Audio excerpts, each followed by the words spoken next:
Yo, yo, yo. Welcome to the North Shore 9 podcast presented by FanDuel. I am Anthony DiNardo. And first off, I want to wish you a happy new year.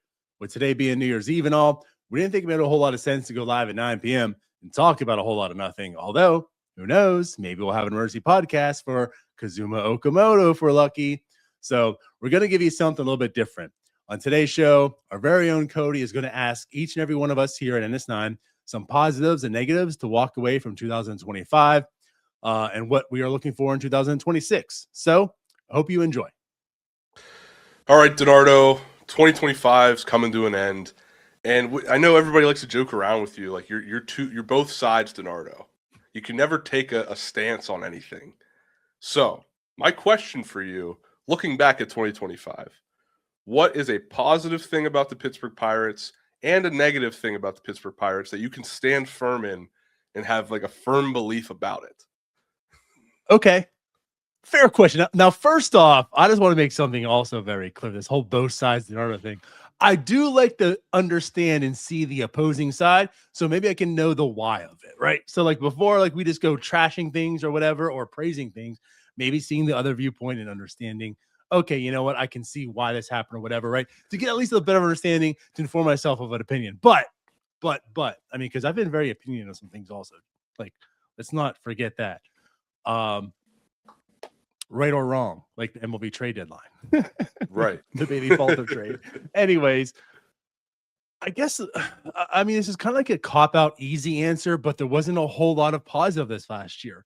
It was a 70-16 team, the one that's 72-win team. It has to be the pitching. You know, I mean, obviously, Paul Skeens is the best pitcher. That's a positive. But just like the entire staff, seeing it's not complete yet, but seeing how the young pitching has developed, the energy, the excitement going into 2026, like, you know, what that bring. I mean, Bubba Chandler was one of the best pitching prospects in baseball. He has some ups and downs, but I think what he showcased making his debut and, you know, all the starts outside the Milwaukee Brewers start, that guy can be a really good pitcher. Braxton Ashcraft, what he did, you know, like there's a lot of talent on the pitching side, a lot of young talent, cheap talent, which is good, right? But Yeah. a lot of talent on the pitching side that was an absolute positive for this team. The negative, obviously the other side, the offense is bad. But I want to point out one individual person, and it's O'Neal Cruz. And I say that because I've been a supporter, a backer of O'Neal Cruz. The talent is immense, right? And I mean, I look like a fool because at the end of April, at the end of May, I remember specifically on a post-game show just going off on some people. Like, I mean, he's been doing this for a full season. When you go back in May of 2024 to, you know, the end of April of 2025, that's a full year. And like, look what he's done. He's hitting lefties now. He's getting on base. The strikeouts are less. He's chasing less. And it was like at the moment Derek Shelton got fired, which was shortly after that show, he was terrible. Yeah. Terrible. You know, and like, I'm not blaming the offense, not putting it on his shoulders, but he was bad. Like, this is just not acceptable at all. Maybe look dumb, but you're not Well, the only not person hard to do that, but yeah, you're not the only person to do that, and I'm fine with it. But to me, I mean, yeah, the offense as a general is a big thing. You know, that's kind of an easy answer, but I feel like O'Neal Cruz personally, individually, that was a huge negative. Huge. You know, he has to be one of the leaders offensively to step up to make this team a good team, and he completely let him down. yeah, it was pretty disappointing. And many of post-game shows, we all did. It always came back to saying O'Neal Cruz needed to step up. And this was, we've talked before the season in 2025. This is the year he steps up, or he needs to step up. And it didn't happen. And we thought we were going to have a 40-40 season out of O'Neal Cruz, and then got caught with our pants around our ankles. I mean, literally, again, like the number's not sustainable, but he was on pace for like a 40-50 season. Yeah. Crazy stuff. And also, like, he was doing it while he was hitting like 280, 270, getting on base, like a 380 clip. I mean, the guy was a stud. Yeah. And then back to your positive, I just want to circle back and say that, like, I think it's also something we can stand firm and say that Ben Cherington kind of knows what he's doing when it comes to putting together a pitching staff. Am I wrong to say that? Collectively, I'll say I won't, and this isn't like a slight to Ben Cherington, but a lot of stuff that happens within an organization like that is an organizational thing, right? There's a lot of parts to this that made that happen. Yes, Ben Cherington is the general manager, so he gets a lot of props to that. But I just, again, I want to say this to highlight not just him, but everyone within the organization. Yes, they've done a fantastic job of drafting, developing, and not even on the developing side, but again, like your Tyler Andersons, your Jose Quintanas, right? Even like the Bailey Falters, the guy that have MLB experience that come over. You're like, I don't know about this guy. And they tend to have a solid season. So they have done a very, very good job at that. Absolutely. All right. Well, looking forward to 2026, I'm gonna throw that question back at you. What is something you can stand firm in, positive or negative, about the Pittsburgh Pirates as of today? That it's just that's how it is. That's my opinion. You need to give me no both sides. Just Yeah. one side. I mean, this might be like a little bit different, but a negative turned into a positive. This team was trashed by all kinds of people nationally, by us locally, by fans. I mean, Bob Nutting was absolutely trashed. Ben Cherington was trashed. I was calling for his head for years, like this guy should be fired. And I'm not totally saying like I've changed my tune on that. But what I am saying is something changed. They're at $93 million right now, about. They're in on Okamoto. By the time you hear this, he might have been signed. I don't know yet. But as we're recording, he's not. But they're in on Okamoto. Like they're adding to this payroll right now. They're doing things that's like a real team does to try to be competitive next year. Absolutely a positive. Like what the Pirates team's doing right now. And again, this isn't to say like they're giving us everything, right? Like you can't do any better. Some could say, well, this is the bare minimum they should be doing. And I agree with that, but they've yet to do the bare minimum. So, what they're doing this year, attacking the offseason, they've identified their weaknesses. They're going out there and they're shoring it up.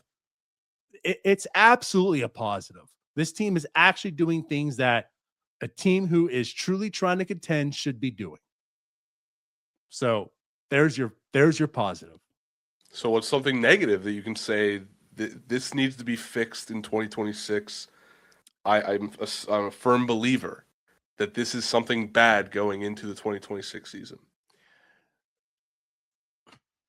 I honestly don't have too much of like, this is bad going into 2026, because like, what was my positive in 2025?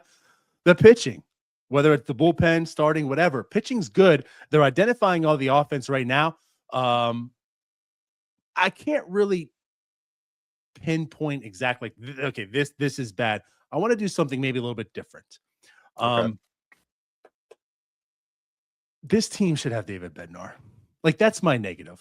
That's my negative. I like that. And I say this like last year, not extending him. And, I was a firm believer last year. Like this is the perfect opportunity to extend David Bednar. He still has talent. It's still there. What you saw in 2024 wasn't David Bednar in total. They missed that boat. They signed Soto to that $7.5 million deal. And I know he's a lefty. It's a little bit different, but like if this team had David Bednar still, you are looking at like, this is as close to lights out, bullpen, rotate, like everything. Right. Like he really stamps this bullpen now and they don't have that. That's my negative. They missed out on that. I feel like the only way you could say that's not even a thought is if you got something a little better in the trade, right?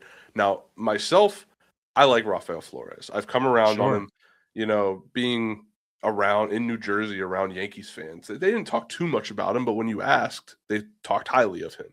So I like Rafael Flores. I think he'll do good things for the Pittsburgh Pirates, whether it's on the field or as trade bait down the road. Who knows? Right. But I think he will bring something positive to the Pittsburgh Pirates.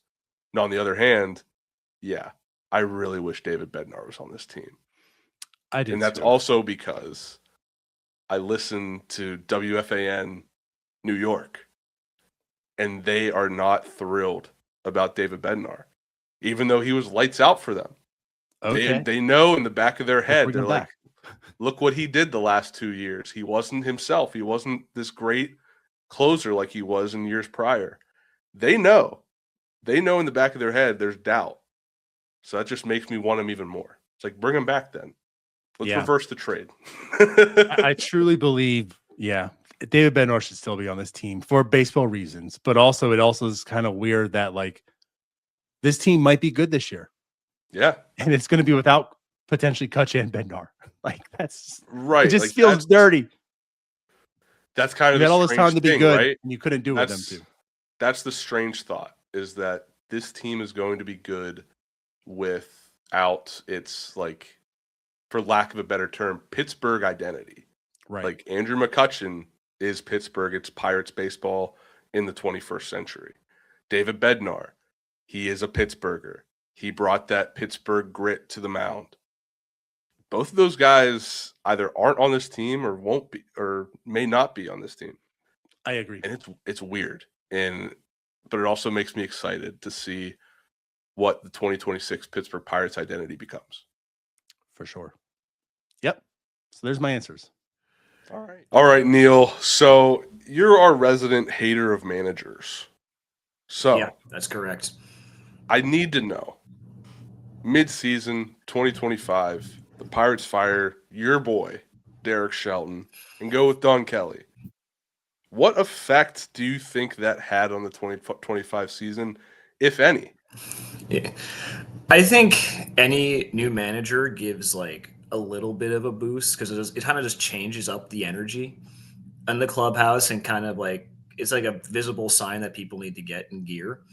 But like when you take the whole sum of Don Kelly and his tenure, he went like a 460, 470 win percentage, which is just kind of in line with what the Pirates were doing in 22 and 23 and 24. And so like, yeah, I got a little better, but like the offense was still terrible. That didn't change. The pitching was still quite good. That didn't change. Like I think he got the benefit of some healthy guys coming back. And, I'm glad the players like him. I think that's the most important thing for a manager is for players to like the manager because he's kind of just there for vibes. That's my opinion. Like he's there to keep the vibes up. So if he keeps doing that, cool. And that'll be his contribution to the 2026 Pirates as well. But that I don't know. That's all I got. Like, I don't know how. So I want to add to that. Games. I don't know how could anyone who lost 100 games be like, this is a new team. You know what I mean? But I do want to add to what you said there. Like you said, the players like him. Mm-hmm. So the thing that I look at is like, well, of course they like him. He was the bench coach. And usually the bench coach is the guy that the players would go to and be like, hey, I don't like this. This needs to change. Or, hey, can we do this? And then he goes to the manager and is like, hey, the guys don't like this. Maybe we should switch it up. Yeah. Do you think now with Don Kelly going into this role as manager, that dynamic's going to change? I have no clue, to be completely honest. I feel like there's going to be a lot of new faces in the clubhouse this year. So, It kind of depends. Like, so maybe Brian Reynolds is like going up to Don Kelly personally, telling him what he doesn't like. O'Neill Cruz is there.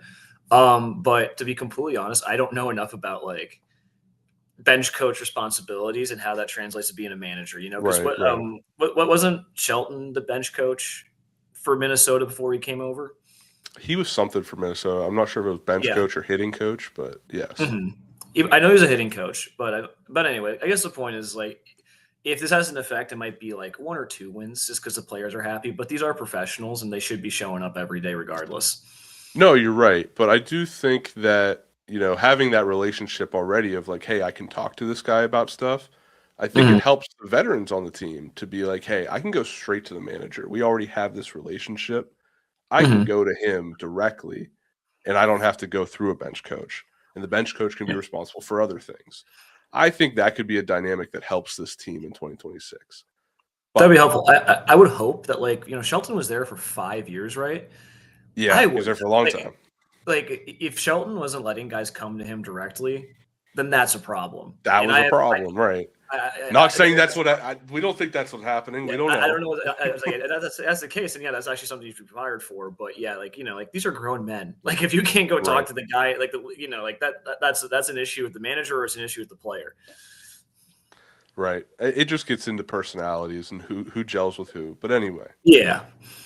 Going into 2026, Don Kelly will be the manager for the Pittsburgh Pirates, hopefully for the whole season. How do you think his first full season goes? It'll go better than last year because the team is better. Like, Right. like Nick Gonzalez isn't starting every day. He can look. It's like, I need a guy who can hunt fastballs and cool. I can go to Nick Gonzalez. I'm not going to Jack Sawinski or whoever.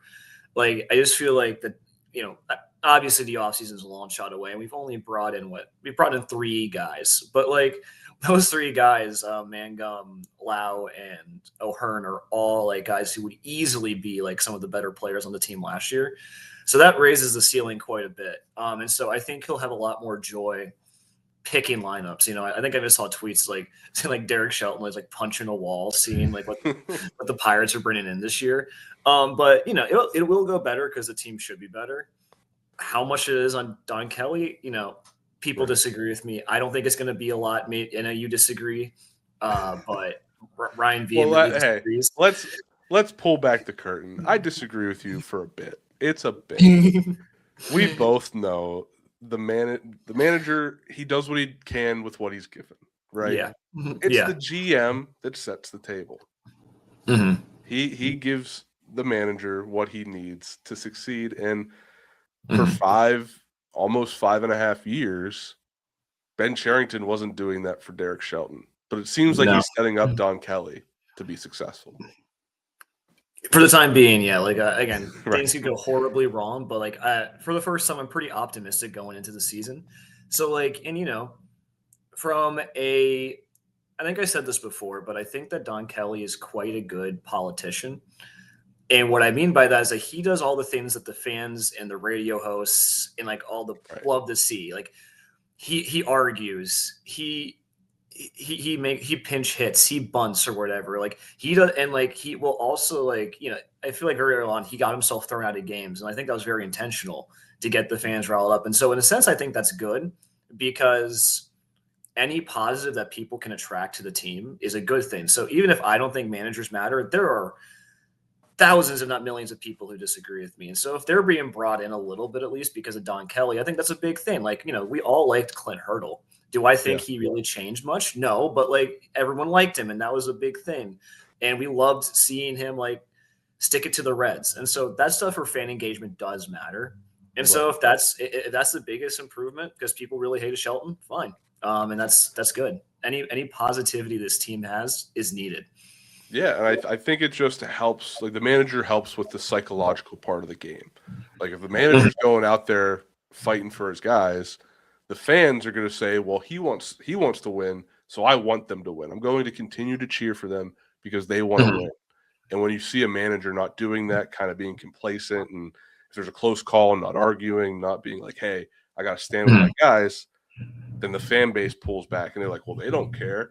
And then if fans don't show up to cheer on the team, instead come to the stadium and chant, sell the team and all these things, that psychologically messes with the baseball player. And I know what you're saying. They're professionals. They're adults. They should be able to get through that. But the emotion of the game is real. And you need momentum's a real thing. Emotions. Yeah. Yeah. No, like it is a mental game. It's a momentum based game. Like I believe all those things are true.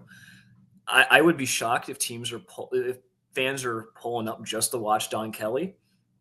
But if that's the case, by all means, it's your life. And if that's what gets you to the ballpark, awesome. We need more butts and seats. Hey, Pittsburghers root for Pittsburghers. And that's going to get people to the ballpark. You're not wrong. I mean, so in 20 years, when we've won the World Series with Paul Skeens, there will be 5-hour-long lines for the Don Kelly bobblehead. Exactly. All right, Doug. So this past year, 2025, the Hall of Fame, we were able to send you and Ryan out there. You got to see the induction of Dave Parker. Unfortunately, Dave Parker was not able to be there. He unfortunately passed. But we do know that Dave Parker is one of your favorite Pittsburgh Pirates of all time. And we just want to know, what was it like to be there for his induction, to be able to witness it, just the whole experience? What was that like for you? It was spectacular. Excuse me. I'm grateful to NS9 for allowing Ryan and I to go. Going to the Hall of Fame was always a bucket list item for me. When I was young, I thought for sure that sometime in the 90s or so, I would go to Dave Parker's, induction ceremony. I never doubted that he was a Hall of Famer. And then, it kept not happening and not happening. And I know his numbers weren't necessarily lock Hall of Fame, but I also know what his impact was for those 5 years that he was so good. And I know, how he was just so misunderstood in so many ways. And I think he was being punished for some stuff that just, that's not the job of sports writers. That's not the job of, induction, but it was so much fun. It was so great. The little village of Cooperstown does such a wonderful job, right? And, they have the parade of Hall of Famers, and you're just sitting there watching, oh, there's Barry Larkin. Oh, there's Burt Blyleven there. It was just pretty impressive, a lot of fun. And it just, I don't know, the Pirates fans, we've been through a rough stretch, right? Yeah. And to get that, it just felt like a win. The Pirates got a win on the national stage, and it was just so gratifying, and it was just so wonderful. And it was just so great to reflect on his career and think about his career. I can't tell you how much I loved him when I was 13, 14, and 15 years old. I mean, he was on the cover, of Sports Illustrated, Sporting News, Inside, magazines that don't exist anymore. He was a national player on the stage. And the Pirates at the time were a national team, but they have not been that for a very long time. I mean, they used to be a regular on the Saturday game of the week and that sort of thing. And it was because of people like Dave Parker. He electrified the entire country with that All-Star game performance with 2 throws. He had a sacrifice fly, but it wasn't his offense. He didn't steal base. It was 2 throws. He threw out a guy at third base and a guy at home in an All-Star game at a time when the All-Star game was competitive and it mattered and that sort of thing. I mean, I could run on all day, and I know we're trying to keep this short, but it was, again, I'm just grateful that I got to see it. It's sad that Dave Parker wasn't there, but at least he was informed that he was inducted. So he knew he made it in. I love the part the part his son put there in the speech. His dad wrote a poem, and he was like something about like, I told you I wouldn't be there. It was just all great. It was fantastic, and it was a really good class too. CC Sabathia and Ichiro and Billy Wagner and Dick Allen. I mean, what a great class. So again, to all the NS9 powers that be, our corporate overlords, thank you for letting me do that. I'm grateful. I had so much fun with Ryan. We had a great time, and it was just fantastic. And I know I had a great time editing the vlog. You guys had so much fun. I was happy to put it together for you. Yeah, I was a kid in a candy store. I really was. It was just fantastic. All that footage. I still have it. I love it. It's awesome. Well, I mean, baseball's not what it was, right? I grew up where baseball was the thing. It was front and center. It was America's pastime. And for that weekend in Cooperstown, that's what it felt like again. It's like the game, the romanticism of baseball was back. We've kind of distanced ourselves from the romanticism of baseball, the analytics and all the different things that have occurred, and just the economics of the game and all that. And it was just so wonderful to be in this quaint little picturesque village where baseball was first and foremost on everybody's mind. Absolutely. Now, looking ahead to 2026, who is someone on this Pittsburgh Pirates roster that you think kind of embodies the spirit of Dave Parker? Who's going to be that guy to ignite this team and just help them get out of this slump of losing and just be a force? I mean, this is a really tough question because you're basically, Batgirl, was my first love, you're asking me to compare someone today to, and it's like Dave Parker's my first love. He's my just like all-time favorite. And to find somebody on this team, any team from anybody from any team, but I'll tell you who it is. It's O'Neal Cruz. And I know that's a surprising answer, but O'Neal Cruz, misunderstood by the fan base, much like Dave Parker, enormous talent, much like Dave Parker. And if he gets going, he's got the swag, he's got the cool, he's got a little bit of the mystique to him. Brian Reynolds isn't like that. Brian Reynolds is a better player, better hitter, that sort of thing. But Brian Reynolds, if you're not paying attention, you don't notice him, and that's the way he wants it. That's the way he plays. I don't know enough about O'Hearn and Brandon Lau, but if we can get O'Neal Cruz going, and if we, maybe we put him between those two guys in the lineup, and then followed up by a new third baseman or something, this lineup will start looking pretty good. Cruz won't feel the need to do it himself, as well Reynolds. I think the intangibles of these signings is just going to be fantastic. Yeah. And look, the guy can throw, right? He had the fastest or hardest throw in StatCast history last year, I think, right? Yeah. Throwing that guy. And he kind of did it almost flat-footed. It reminded me of Bo Jackson throwing out Harold Reynolds, where he just spun around and threw the ball. He wasn't loading up. That was all arm, baby. And he can hit towering home runs. He can steal bases. All the stuff that Dave Parker could do, O'Neal Cruz could do. Will he? I don't know. But he, to me, is the most likely candidate. And, man, if he does, we need to make, we need to get that Airbnb for October in Pittsburgh, because we're going to have a fun fall. Absolutely. And I love that answer. I think it's a very honest answer, and it's a real answer, because he's the guy that has all the intangibles. He has the arm, the power, the everything, like you said, the swagger, it's just putting it all together. And I think with these additions to the lineup, he can focus more on being that type of guy instead of having to be the guy. Yeah, I think that's going to be the big difference for this entire team. It's not just going to help O'Neal Cruz and Brian Reynolds. It's, like I said, Paul Skeens, can he be better? It doesn't, I don't even, but all the other pitchers, right? I think this is going to help Mitch Keller, right? Because I said this the other day on Sicko Soundoff, but these guys often think if they give up a run, there's a pretty good chance they're going to lose a game. So they have to pitch perfect. How much pressure, how hard must that be? And now you can go out there and it's like, all right, I can catch a little more of the strike zone. I could just trust my stuff. I could trust the guys behind me, and I can trust this offense. And it's okay if I give up a run. It's okay. Don't walk guys, don't do dumb stuff, but, challenge them. You're able to challenge guys and feel like you're not out. Often the pitcher must feel like the only man in the universe. He's on that mound all alone. But now I think our pitchers are going to feel like, I got some guys behind me. I've got some support. We're in this together type thing. I think it'll make a big difference. And, looks like we might be able to roll out 6 straight hitters, right? You got to, you go Horwitz, maybe Horwitz leads off, Brian Reynolds, Lau, Cruz, O'Hearn, and a third baseman, maybe some guy from the Far East. That would be great. Maybe. But, hopefully, but then again, you got, like I said, you got Cruz. It's just, the bottom part of the lineup still looks a little weak, but there's pressure will be taken off that. Henry could take a step forward. And I'm not saying win MVP. I'm just saying take a step forward, be a 220 hitter, hit 14 home runs, and continue to call games as well as he does. Maybe what Triola was doing was real toward the end of the season, and in a sort of utility role player type thing.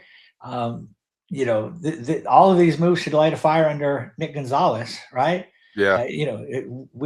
We were certain that he was the opening day second baseman, and now it would not be shocking necessarily if he wasn't on the opening day roster.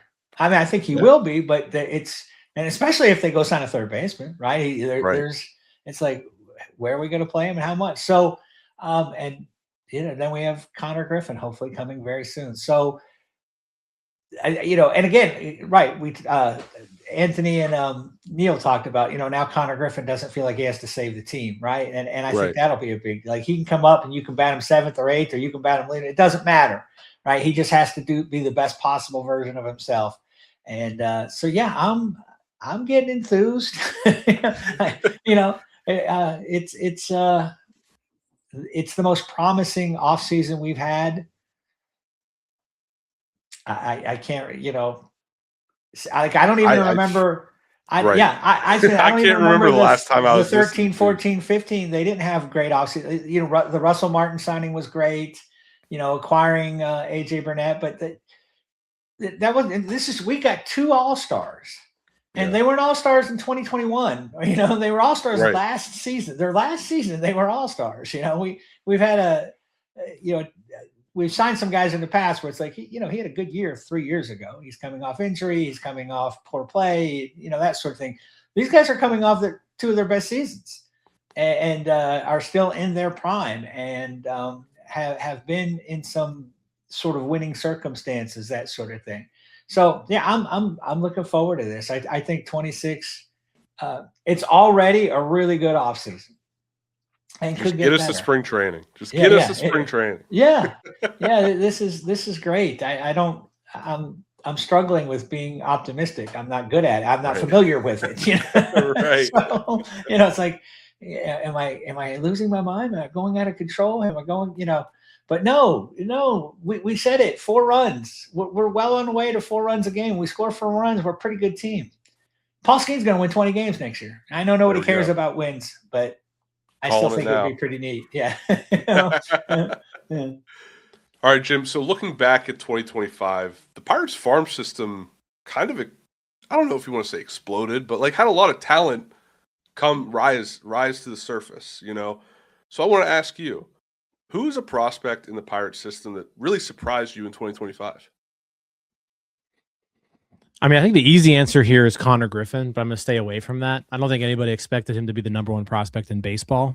Right. So I'm going to go with Antoine Kelly.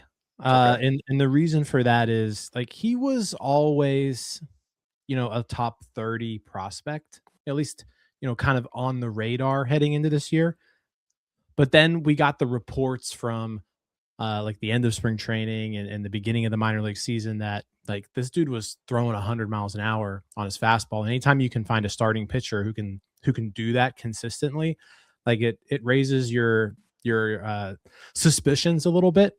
And yeah, I mean, he put together a really good season in Greensboro, got promoted to Altoona and looked solid there. And, now all of a sudden he's a top 10 prospect according to Baseball America. So really nasty stuff that took a really big step forward this year. The Pirates liked what they saw, obviously added him to the 40-man roster. Someone who I think at a minimum can be like a back end bullpen type arm, but I think you hope to see him continue progressing as a starter. So yeah, I'm gonna go with Antoine Kelly as kind of off the radar breakout guy for 2025, who I didn't see that big of a step forward coming. Yeah, I think a lot of people's focus was obviously on Connor Griffin, but also just the offense because that's what the major league club is missing. So you're looking for who's coming next. And like I said, we saw Connor Griffin. We saw my guy as Merlin Valdez kind of rise to the occasion. And I hope that he has a good 2026. But yeah, Valdez and Florentino both kind of made Right. that huge step forward. I think Florentino, like everyone was kind of predicting that a little bit. Valdez, yeah, huge step forward too. The magician, baby. I love it. But Love looking it. into 2026, who's a guy that you're like, all right, that's the guy that's going to break out. It's going to surprise people. That's the guy that's going to break into that, maybe even that top 10, top 15 Pirates prospect. Yeah, I don't know if I'll give you 2 guys. I'll give you a hitter and I'll give you a pitcher. Okay. I think the hitter, like I don't think he'll ever get high on prospect lists just because he's never going to like blow you away with exit velocities or power or anything like that. But I'm going to go with Deuce Gorson as Okay. like my surprise hitter. He's someone that the Pirates are super high on. They moved him through the system really quickly last year. He got to Double-A, like and he just hit. Like he's a dude who can hit. He's going to put together good at bats. He's going to help the team win in like whatever way he can. He's also really versatile. You can move him around the diamond. He can play a lot of different positions.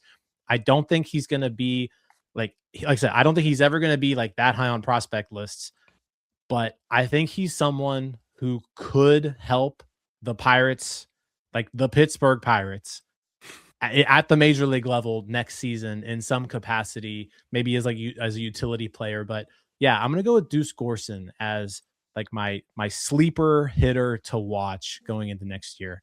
And then to throw a pitcher in the mix too, just because I feel like you got to go with both. I'm gonna go Christian Curtis. Okay. Now Curtis is somebody who could pop into a top 10.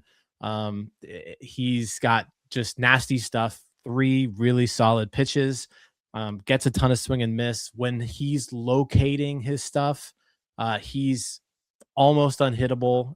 Tons of swing and miss potential there, and has the potential to be a pretty good starting pitcher, I think. He was in Greensboro the majority of the year, got a taste of Double-A. I don't know if we'll see him in Pittsburgh next year, but he's going to be Rule 5 eligible next offseason. I'm going to say right now, Christian Curtis is added to the 40-man by this time next year. Like, they're not going to let Christian Curtis be left unprotected. Christian Curtis will be on the Pirates 40-man roster 12 months from today. See, these are the hot takes we don't get out of DiNardo because he's on both sides of everything. So thank you for that hot take, Jim. Yeah, I don't know if it's too hot of a take, but yeah, I love Christian Curtis, and like I said, I really like Deuce Gorson too. 2 guys who I think will be helping the Pirates maybe this year, but look for them definitely in 2027. Ryan, my partner in crime on day games with Cody and Ryan, I gotta ask you. What was your most memorable post-game show that we did together in 2025? We did a lot, right? What afternoons with Ryan and Cody? Always good times. Don't give out sandwiches too often, but no. Honestly, Cody, it was a loss, but we had a lot of losses this past season, but it was the Rockies Pirates just completely absurd game in Colorado, Coors Field. Where the Pirates were up what were we up 8, and then it was 5. I think we were up by 9 at one point. Yeah, and then it was I think 7, and then 4 or 5 going into the 9th, and the Rockies put up like a 5 spot and won the game. And we were doing the game. We were sitting on here waiting to do the game, and we were I think you were like 3 seconds ahead of me, and I just saw your demeanor as every hit was happening. I was like, oh no. And then I saw you, and you just went complete radio silent. And then I saw the final, hit and run, and we just sat there and was like, "What? We got to go live! What just happened? What just happened?" And I told you, I was like, "Just go live! This is our instant reaction here. I don't even know what to say." And we were speechless for the first, 30 seconds of that. We didn't even put a title on it. We were like, we got to just instant reaction. We can't worry about the details right now. Just get on the post-game show and talk about this disaster. Yeah, and that whole series was bizarre because it's just it's Coors Field, and the Pirates, who had the most abysmal offense ever, all of a sudden were hitting in Coors, but all of a sudden that nobody could pitch. So it was just it was back and forth, absurd stuff. But that game just takes the cake.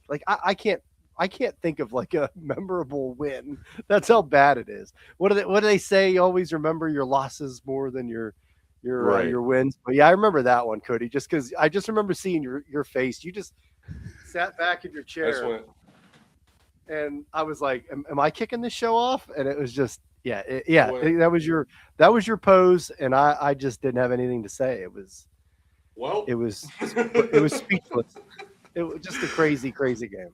No, we had some good times. A couple things I just thought of off the top of my head was, I don't know, at one point I think we got talking about the Steelers, and then I got you to say NS 911, and I thought that was hilarious.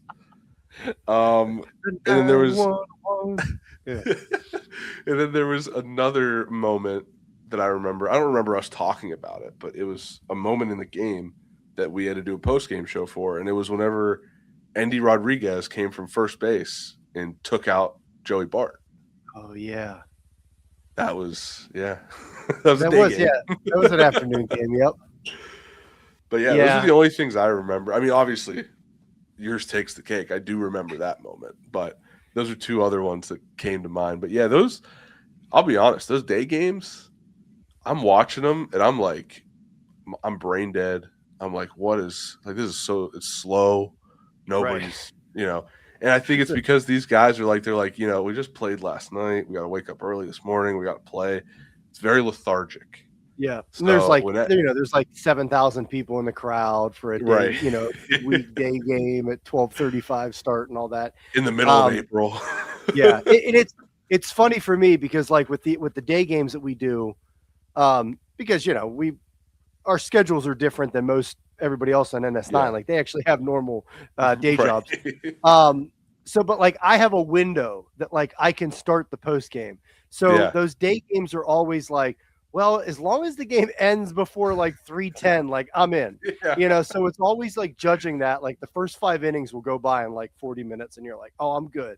And then like next thing you know, it gets stupid. The game goes to extras, and I'm like, I'm texting Neil. I'm like, you're gonna have to take over. Like Cody, I don't know if I can do this. Yeah, one. peeking behind the curtain there. It's anytime a day game goes to extra innings, we're in panic mode. It's frustrating. It's annoying because you're like watching the game and you're trying to pay attention to like what's happening, but then you're like, man, I want this game to end at a normal time. Right. And for the most part, like you said, those afternoon games, I don't know what it is, but teams they do go faster typically. It's just there's not as many, I don't know, like commercial breaks or just stuff going on. So it just and guys are, like you said, kind of going through the motions. It just like they go quicker. I don't know. Maybe I should do some research and see if they are actually quicker. But so we're usually okay. But every once in a while, I have to like call on Neil or somebody else, Doug, to jump in with you. But so that's what I always remember about the day games we've had. Yeah, and the road trip ones, those are the ones that are tough for me to make because they usually start like 2:30 or something, like some weird time, and I got to be out the door by like 5 to go to work. So, but anyway, looking forward to 2026, Ryan, you are one of it's a tight contest to be negative as a Pirates fan, and especially in this group of sickos, us here at NS9. But you are one of the most negative commenters or I guess commenters not jaded, a good word, but jaded. Yeah, you're a jaded fan. You're a jaded podcaster when it comes to the Pittsburgh Pirates. So looking forward to 2026, Ben Cherington's made some moves. They look like they care. What are you looking forward to in 2026 with the Pittsburgh Pirates? Yeah, people get on me on Twitter, and it's like, "Oh, you're so negative." I'm like, I watch the Pirates. Like, what do you want me to do? I've been watching the Pirates since like the early '90s. Like, my goodness. But yeah, look, this offseason has been. I don't want to say like I'm excited. I mean, I am excited, but it's been a relief. Like, hey, you actually did something. You did spend some money. You went out and got O'Hearn. You got Soto. You traded for Brandon Lau, which is pretty much what everybody was kind of on hoping they would do. Like get some bats in this lineup. So it is a relief. It's refreshing. Hopefully we'll get some more coming down the road here, but I just want to see like a competent team, like a pennant race, Cody. Like just let's not be 14, 15 games under in mid-May.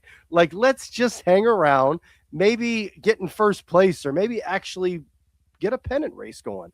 And yeah, this offseason, it's been better. And I think that like we've said this for, the last decade, on NS9, like we're not asking for much. Like there's very few in this fan base that are like, go spend $240 million. Like nobody's doing that. Like that's just not, we know that's not happening. We know what the Pirates are. Can we spend 120? Can we spend 110? Like, can we just get over 100? So like, that's all that we were asking for. Like, just show a pulse. Like, just show us something. And look what this offseason, just the couple moves they've made, people are rejoicing, and it's refreshing. I said, I'll eat my words. Like on Twitter, I said, I was wrong. I didn't think they'd actually go out and sign some guys. And like I said, we'll see if another one's coming down the pike here.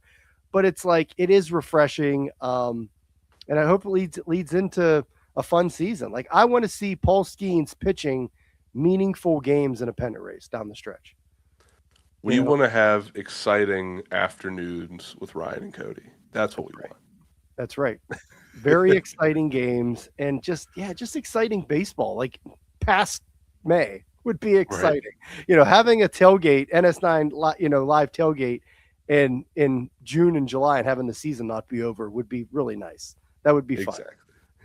because Lord knows we deserve it. This fan base deserves it. I mean, it's been one thing after another. So yeah, hopefully they build on this offseason. But this is what we wanted. We just wanted Ben Sherrington and Nutting to show a pulse. Like, just, we're not asking for the moon here, but they made the offer to Schwarber. Like, we're not asking for Kyle Schwarber. It would be nice, but yeah, go out and get some guys that could actually hit the ball, and we'll see what happens. So I'm looking forward to this season, Cody. I still want to see some more in the offseason. I think a lot of people do, but and I think, look, adding these guys too, I don't think enough's being said about what impact it's going to have on Reynolds and Cruz and Bart, Henry Davis, other guys in the lineup that they don't like. Cruz doesn't have to be the guy now. Like, he maybe could sit down there at sixth and just be whatever, or maybe he doesn't have to be the guy. So maybe that will end up turning him into the guy. I don't know. I think it'll help those couple guys significantly. So we'll see, because we haven't had an offense in a while. So, all right, Tyler. So Bubba Chandler came up in 2025. Everybody was all about Bubba Chandler. You're one of his biggest critics. I want you to tell me, what did you see out of Bubba Chandler in 2025? Was it anything good? Was it anything bad? What is your report card on Bubba Chandler in 2025? So I think the report card on Bubba Chandler is really good in 2025. And you mentioned I'm one of the biggest critics of Bubba Chandler. And a lot of my criticisms of Bubba have been about the control, the command, things like that. Adding a third pitch. I know the changeup plays pretty well, but it's inconsistent. To me, he took a big step forward this year with the control and command to a point where I did not expect him to get to. I've always been kind of poo-pooing Bubba. I don't know if I've ever bought into him. I think everybody was all in on the stuff. I'm not one that buys into stuff primarily. I love stuff, obviously, but obviously it needs to play. I didn't know if he would get to the point where it would play. I think we saw enough at the major league level where I'm pretty comfortable with Bubba Chandler right now. Yeah, I mean, everybody was in love with Bubba Chandler. I mean, he had about a month where he was kind of off his game in AAA. A lot of people chalking that up to him being bored with the competition, that he just wanted to be sent up. But it kind of was the reason why he was still down there. Do you think there's a little bit of an immaturity there? Probably. I mean, let's be real here. Were you mature at that age? Nope.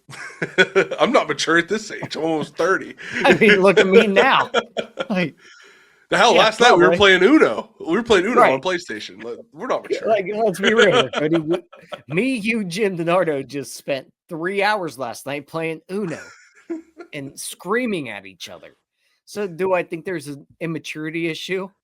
I don't know if I call it an issue, but there's definitely maturity things with Bubba Chandler.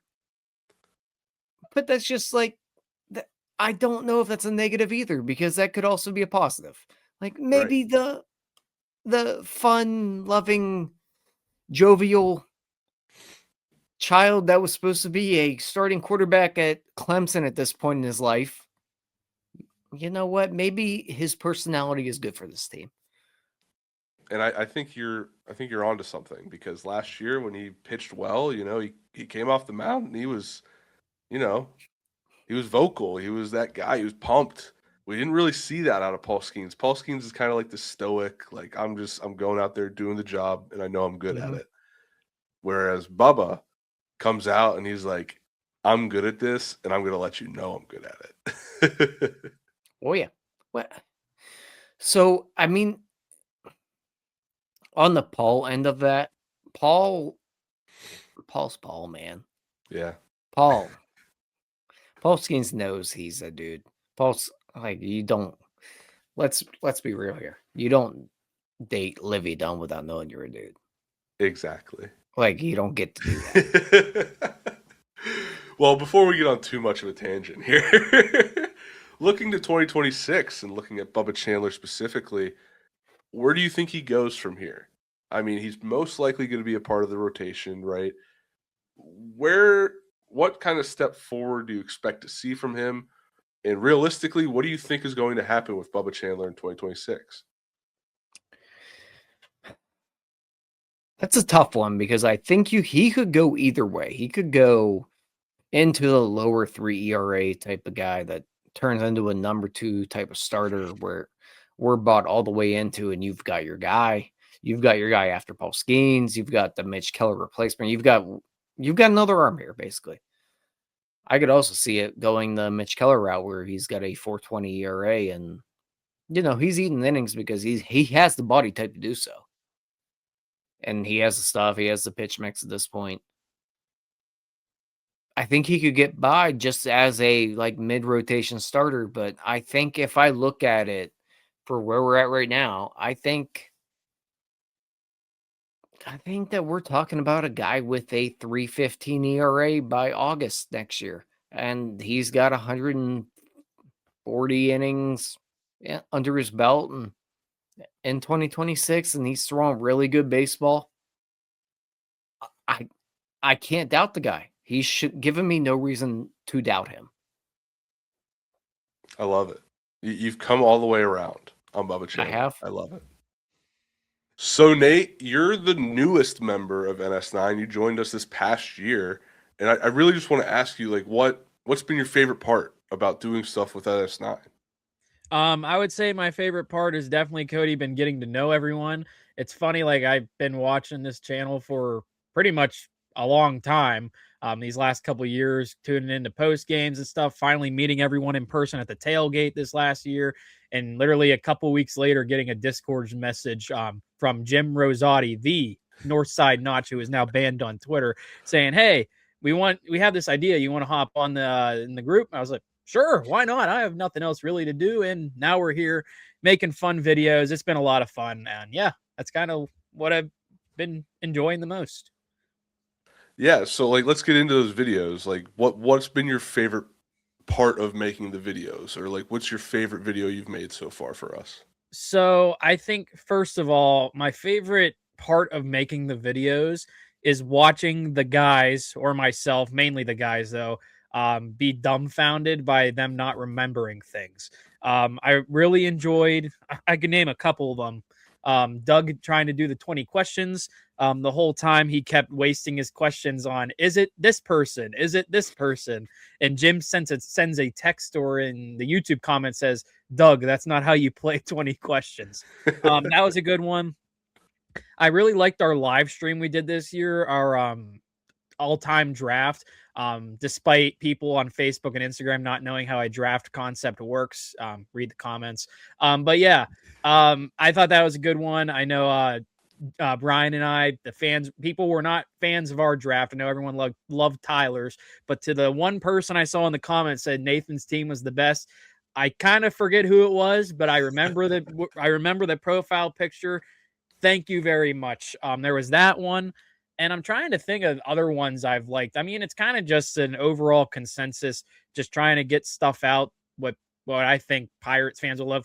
Actually, the John Nagowski interview. How could I forget that? So it's kind of a crazy story how that came to be. In my first couple weeks doing this, I was talking to you and DiNardo, trying to think of ideas. Yeah. And we had this concept of trying to find a former player that, Pirates fans resonated with. And the first name I thought of, and I think a lot of people remember, is just John Nagowski. The legacy run, my personal hatred of the New York Mets, and then the fight with Marcus Stroman.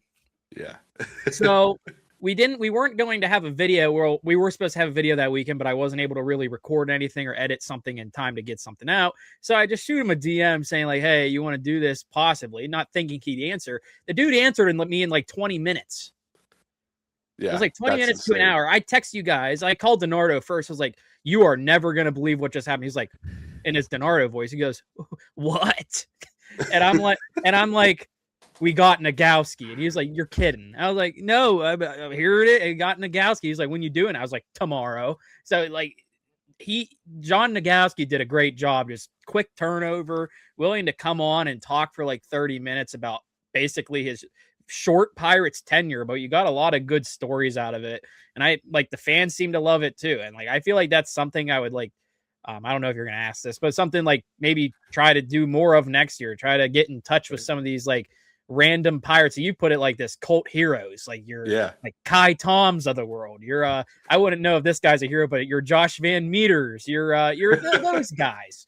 The little guys along the way. But like I think the John Nagowski one might be my favorite. Like I have that still like saved on my computer downloads. But, like this was a fun one and just very unique. So yeah, I feel like a lot of us Pirates sickos that have been with this team through the ups and the downs, and mostly downs these last 20, 30 years, we gravitate towards the John Nagowskis, even the Michael McHenrys, even though he was on the team that went to the playoffs, but he was the little guy that nobody really thought he was going to contribute, and then there he is contributing. And a lot of those guys that just kind of, I would say even Josh Harrison, who's one of the better players on the team, was a cult hero because it's this little guy. You're like, I think he hadn't even played AAA at that point. I can't remember. Sorry, Josh Harrison, if I got that wrong.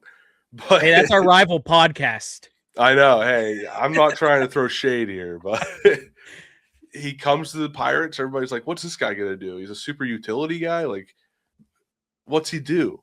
And then he goes out there, steals bases, gets out of jams on the base paths, just does everything that you could ask him to do.